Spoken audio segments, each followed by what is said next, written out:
Hi hello price Lord மக்களே, எல்லாரும் எப்படி இருக்கீங்க? கிறிஸ்மஸில் பயங்கர ஜாலியாக இருக்கீங்க. நாளைக்கு கிறிஸ்மஸ் இல்லையா? நாளைக்கு எல்லாரும் புது ட்ரெஸ் என்ன, பிரியாணி என்ன, கேக் என்ன, பயங்கர கோலாகலமாக இருக்கும். அதுவும் இன்னைக்கு நைட்டெல்லாம் பார்த்தீங்கன்னா, இதோ நான் எது பக்கத்தில் உட்காந்துருக்கேன் பார்த்தீங்களா, கிறிஸ்மஸ் ட்ரீ அப்படியே ஜொலி ஜொலின்னு ஜொலிக்கும்ல. சர்ச்சுக்கிட்ட எல்லா இடத்துலையும் கிறிஸ்மஸ் தாத்தா வருவார் மூட்டையோட. நம்மளுக்கு ஏதாவது கிஃப்ட் கொடுப்பாரா அப்படின்னு சொல்லிட்டு பார்ப்போம். சின்ன வயசில் பார்த்தீங்கன்னா கிறிஸ்மஸ் தாத்தா வந்த உடனே ஒரே ஹாப்பி ஆகிடும் எனக்கு. ஏன்னு சொல்லிட்டு பார்த்தீங்கன்னா, அவர் மூட்டை ஃபுல்லாக கிஃப்ட்டு சாக்லேட் வச்சுருப்பார். அப்படியே அள்ளி இப்படி வீசினார்னு வைங்களேன், அப்படியே கேட்ச் பிடிக்கிறதுக்கு நாங்கள் அப்படியே ஆர்வமாக இருப்போம். ஆமாங்க, இன்னைக்கு நான் உங்ககிட்ட பேச போகிறது கிறிஸ்மஸ் தாத்தா பற்றி தான். நிறைய பேர் என்ன சொல்லுவாங்கன்னா, கிறிஸ்மஸ் தாத்தான்னு சொல்லுவாங்க, நாதர் தாத்தான்னு சொல்லுவாங்க, சாண்டோ கிளாஸ்ன்னு சொல்லுவாங்க. அவர் பேர் பார்த்தீங்கன்னா நிக்கோலஸ். அவரை பற்றி தான் நம்ம பார்க்க போகிறோம். ஆனால் நமக்கு தெரிஞ்ச நிக்கோலஸ் தாத்தா, அதாவது நாதர் தாத்தா வந்து வெள்ளை தாடி வச்சு சிவப்பு கலரில் நல்ல எடுப்பான ஒரு ட்ரெஸ் போட்டு, தொப்பை வயிறோட, பனிக்கான ஒரு குல்லா போட்டு, அப்படியே ஒரு கண்ணாடி போட்டு, மூட்டையில் ஃபுல்லாக ஒரு கிஃப்ட்டுங்க நிறைய வச்சு, கண்ணெல்லாம் செவந்து போய் இருக்கிற ஒரு கிறிஸ்மஸ் தாத்தா தான் நமக்கு தெரியும் இல்லையா? ஆனால் ஒரிஜினல் தாத்தா எப்படி தெரியுமா இருப்பார்? நிக்கோலஸ் தாத்தா. உங்களுக்கு நான் ஃபோட்டோ. இவர் தான் ஒரிஜினல் நிக்கோலஸ், செயின்ட் நிக்கோலஸ்.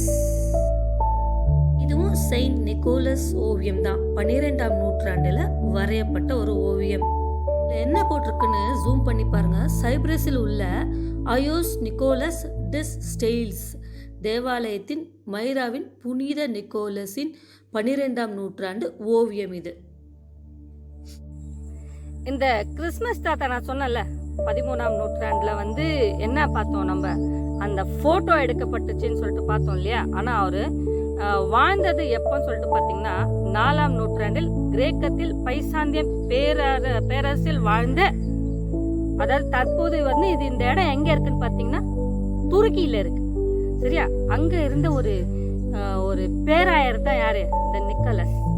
இவரெல்லாம் ரெட் கலர்லலாம் ட்ரெஸ் போடலை, ஒரு பச்சை கலர்ல தான் அங்கேயா பார்த்துருக்காங்க. பேராயர்கள் எப்படி போடுவாங்க ட்ரெஸ்ஸஸ், அந்த மாதிரி தான் இருப்பாங்க. பிஷப், பேராயர்னா பிஷப்.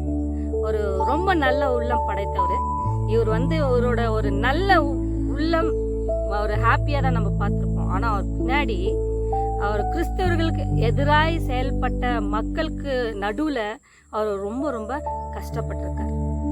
கஷ்டப்பட்டிருந்தாலும் ஏழை மக்களுக்கு இறங்குகிற ஒரு நல்ல பண்பு படைத்தவர் யாருன்னு பார்த்தீங்கன்னா இந்த கிறிஸ்மஸ் தாத்தா.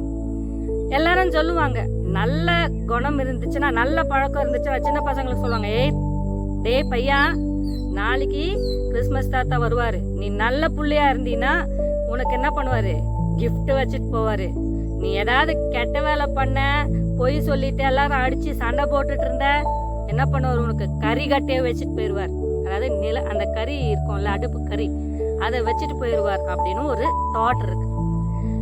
அதாவது இப்போ நம்ம பாத்தீங்கன்னா எத்தனை ஏழைங்களுக்கு ஹெல்ப் பண்ணியிருப்போம். நாளைக்கு கிறிஸ்மஸ் வருது, நம்ம மட்டும் புது ட்ரெஸ் போட்டுக்கிறோம், நம்ம மட்டும் பிரியாணி. எல்லார் வீட்லயும் நாளைக்கு பாருங்களேன், அப்படியே நல்லா பிரியாணி, என்ன வகையான பிரியாணி செய்யலாம், எத்தனை பேருக்கு செய்யலாம், நாளைக்கு புது ட்ரெஸ்ஸு, எல்லாம் சின்ன பசங்களாம் புது ட்ரெஸ், எந்த நல்லா இருக்கா, ஏய் உந்து சூப்பரா இருக்கு பேசிக்கிறோம். ஆனா நாளைய தினத்துல எத்தனை ஏழை மக்கள் ட்ரெஸ் இல்லாம இருப்பாங்க அப்படின்னு சொல்லிட்டு பாருங்க.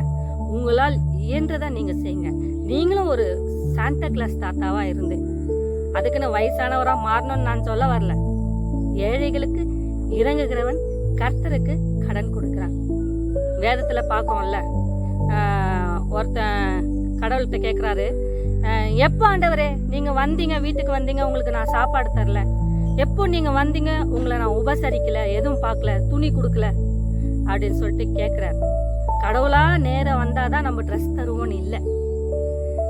அந்த சிறியரில், இந்த சிறியரில் நீங்கள் எதை செய்தாலும் அது எனக்கே செய்தது போலன்னு கடவுள் சொல்றாரு, ஆண்டவர் சொல்றாரு.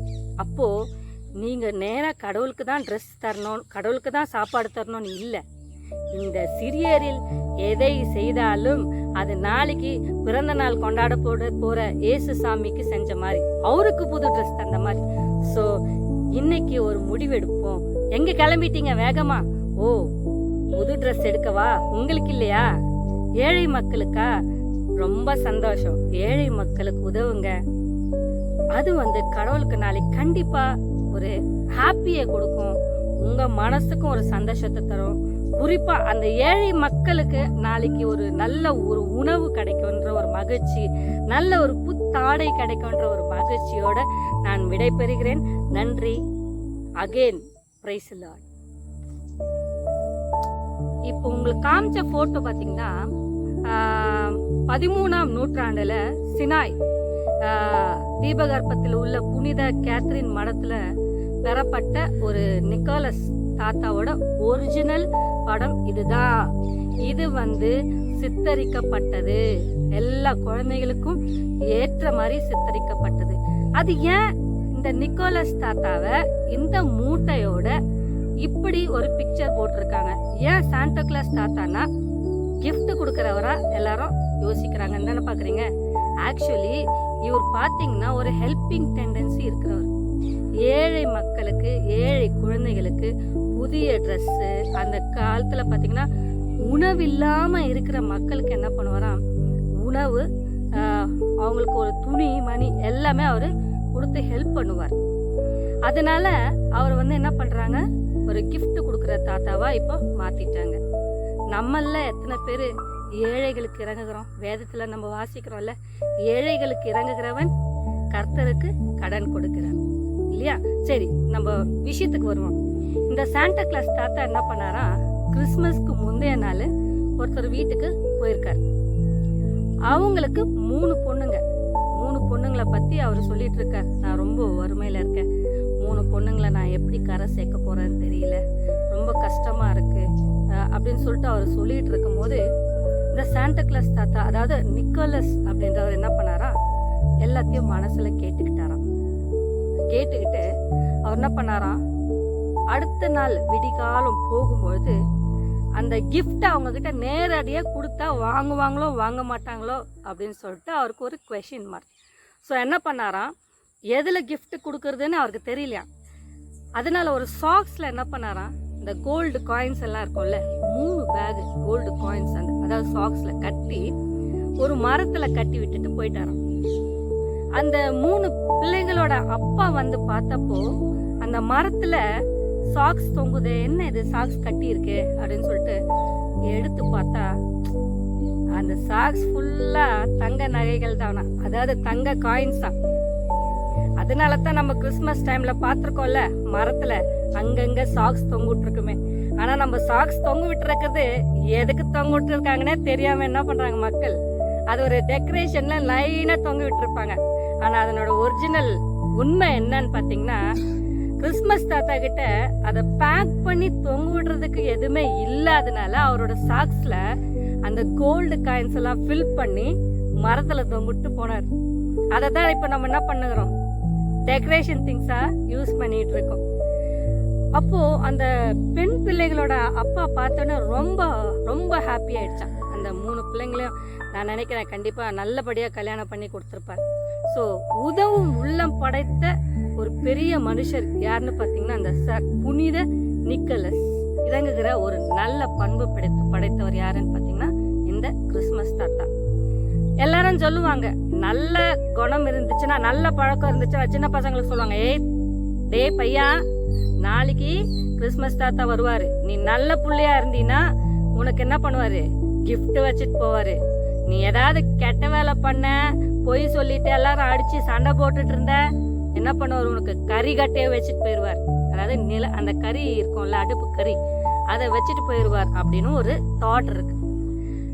அதாவது இப்போ நம்ம பாத்தீங்கன்னா எத்தனை ஏழைங்களுக்கு ஹெல்ப் பண்ணியிருப்போம்.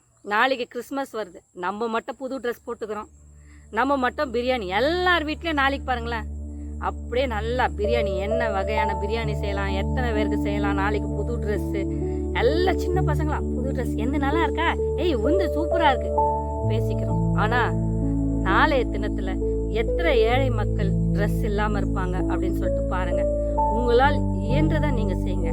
நீங்களும் ஒரு சாண்டா கிளாஸ் தாத்தாவா இருந்து அதுக்குன்னு வயசானவரா மாறணும்னு நான் சொல்ல வரல. ஏழைகளுக்கு இறங்குகிறவன் கர்த்தருக்கு கடன் கொடுக்கிறான். வேதத்துல பார்க்கறோம்ல, ஒருத்தன் கடவுள்கிட்ட கேட்குறாரு, எப்போ ஆண்டவரே நீங்க வந்தீங்க, வீட்டுக்கு வந்தீங்க, உங்களுக்கு நான் சாப்பாடு தரல, எப்போ நீங்க வந்தீங்க, உங்களை நான் உபசரிக்கல, எதுவும் பார்க்கல, துணி கொடுக்கல அப்படின்னு சொல்லிட்டு கேட்குறாரு. கடவுளா நேரம் வந்தாதான் நம்ம ட்ரெஸ் தருவோம்னு இல்லை. அந்த சிறியரில், இந்த சிறியரில் நீங்கள் எதை செய்தாலும் அது எனக்கே செய்தது போலன்னு கடவுள் சொல்றாரு, ஆண்டவர் சொல்றாரு. அப்போ நீங்க நேரா கடவுளுக்கு தான் ட்ரெஸ் தரணும், கடவுளுக்கு தான் சாப்பாடு தரணும்னு இல்லை. இந்த சிறியரில் எதை செய்தாலும் அது நாளைக்கு பிறந்த நாள் கொண்டாட போற இயேசு சாமிக்கு செஞ்ச மாதிரி, அவருக்கு புது ட்ரெஸ் தந்த மாதிரி. ஸோ இன்னைக்கு ஒரு முடிவெடுப்போம். எங்க கிளம்பிட்டீங்க வேகமா? ஓ, புது ட்ரெஸ் எடுக்கவா? உங்களுக்கு இல்லையா? ஏழை மக்களுக்கா? ரொம்ப சந்தோஷம். ஏழை மக்களுக்கு உதவுங்க. அது கடவுளுக்கு நாளைக்கு கண்டிப்பா ஒரு ஹாப்பியை கொடுக்கும், உங்க மனசுக்கும் ஒரு சந்தோஷத்தை தரும். குறிப்பா அந்த ஏழை மக்களுக்கு நாளைக்கு ஒரு நல்ல ஒரு உணவு கிடைக்கும்ன்ற ஒரு மகிழ்ச்சி, நல்ல ஒரு புத்தாடை கிடைக்கும்ன்ற ஒரு மகிழ்ச்சியோட நான் விடைபெறுகிறேன். நன்றி. Again praise the Lord.